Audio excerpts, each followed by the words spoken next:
Assalamualaikum warahmatullahi wabarakatuh. Selamat pagi anak-anak semuanya. Alhamdulillah hari ini kita insyaallah akan memasuki bab 1 mengenai sejarah kebudayaan Islam, yaitu perkembangan peradaban Islam pada masa Abbasiyah. Jadi kalau kita bicara masalah perkembangan, selalu mesti ada titik awal perkembangan, ya, masa kejayaan, kemudian masa penurunan dan masa kehancuran. Begitupun yang terjadi pada masa peradaban Bani Abbasiyah ini disebut sebagai masa keemasan negara Islam, karena rentetan peradaban Bani Abbasiyah ini cukup menempuh waktu yang sangat lama, yaitu sekitar 5 abad, ya, 5 abad, di mana dimulai dari tahun 750 Masehi sampai 1258 Masehi. Sehingga di dalam perkembangannya peradaban Islam pada masa Bani Abbasiyah ini terdapat beberapa aspek yang mengalami perkembangan yang sangat pesat, antara lain adalah di bidang kebudayaan. Kemudian selain itu juga di bidang sosial dan ekonomi, bidang pendidikan dan ilmu pengetahuan, bidang seni, bidang politik dan pemerintahan. Nah, perkembangan ini dipengaruhi oleh memang adanya perluasan wilayah yang meliputi barat dan timur, sehingga sampai di beberapa benua, antara lain yaitu benua Afrika, ya, Asia, kemudian sampai ke dataran Cina, di mana efek atau imbas daripada adanya perluasan wilayah yang sangat besar itu sendiri, terjadi asimilasi budaya atau akulturasi budaya, sehingga melahirkan pergeseran-pergeseran nilai, antara lain nilai keislaman, baik dari sikap maupun gaya hidup para pemimpin pada saat itu sudah berubah, gitu ya, ke unsur yang bersifat duniawi tentunya. Nah, namun diakui memang pada perkembangannya Bani Abbasiyah ini mencapai masa keemasannya, terutama pada masa Khalifah Harun ar-Rasyid. Adapun kemajuan-kemajuan tersebut, yang pertama adalah kemajuan di bidang kebudayaan, di mana di bidang kebudayaan ini ditandai dengan adanya bangunan-bangunan secara fisik, ya, seperti istana, kemudian ada juga masjid dan pengembangan fungsi-fungsinya tentunya. Kalau sebelumnya masjid itu hanya berfungsi sebagai pusat ibadah, kemudian pada masa Bani Abbasiyah ini masjid lebih berkembang sebagai pusat kegiatan untuk menggali hal-hal yang bersifat ilmiah pada saat itu.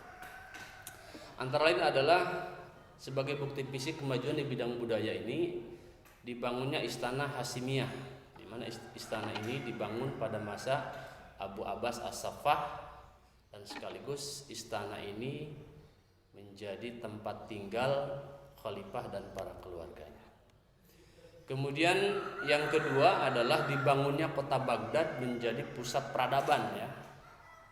Nah, kota ini menjadi pusat peradaban sehingga menjadi pusat perkembangan keilmuan di beberapa disiplin keilmuan tentunya.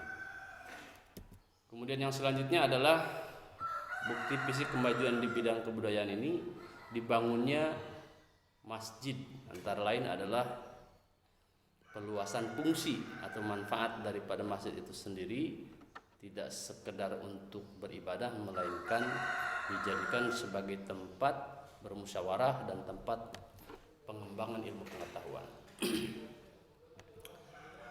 Nah, ini adalah visual daripada Masjid Raya Samarang, kemudian Masjid Ibnu Taulun,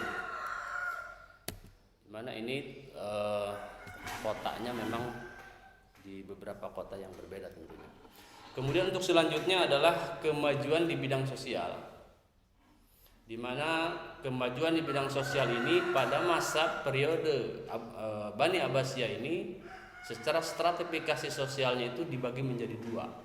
Penggolongan masyarakatnya itu dibagi dua. Yang pertama adalah adanya kelas khusus. Kelas khusus ini adalah terdiri dari khalifah, ya, keluarga khalifah, kemudian para menteri, para gubernur, para pejabat dan yang lainnya. Terus para bangsawan di luar Bani Hashim, para tentara dan pembantu istana. Ini disebut dengan kelas khusus, gitu ya. Kemudian untuk di kelas umumnya terdiri dari kaum seniman, para ulama, pujangga, ya, para saudagar, pedagang, pengusaha, dan para petani tentunya. Ini disebut sebagai kelas umum.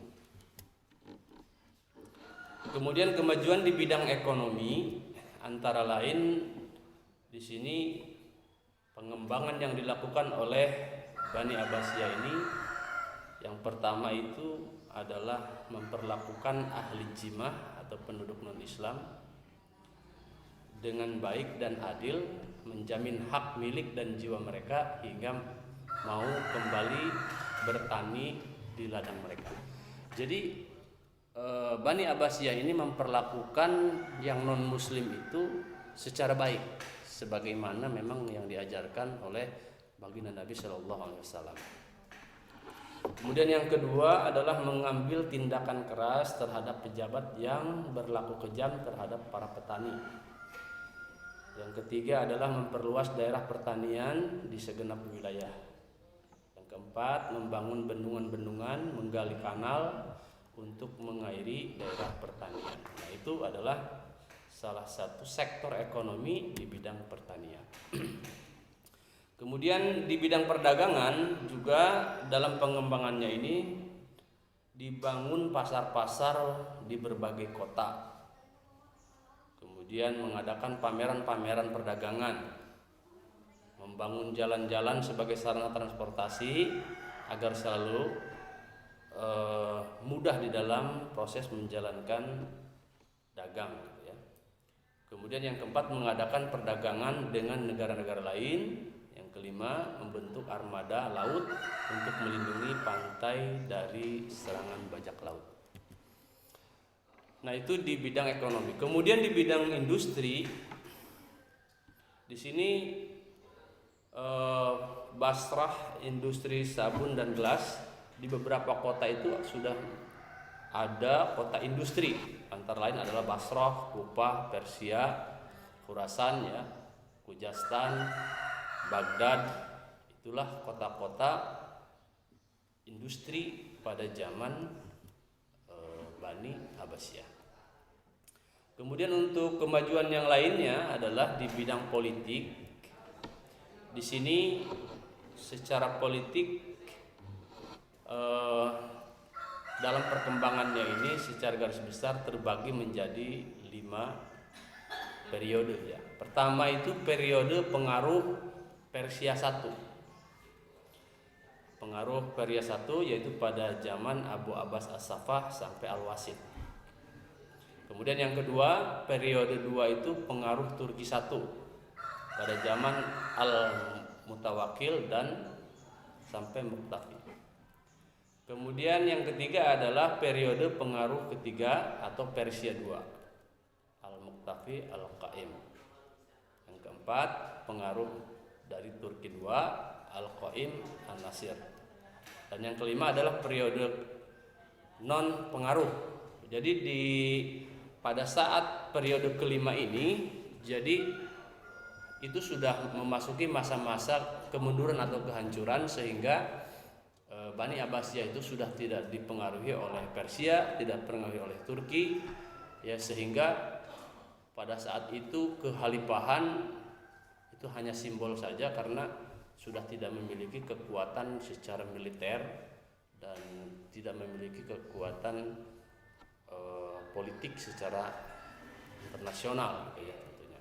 Sehingga pada periode ini ketika datang pasukan Mongol itu sangat mudah menaklukkan dan menghancurkan kota Baghdad,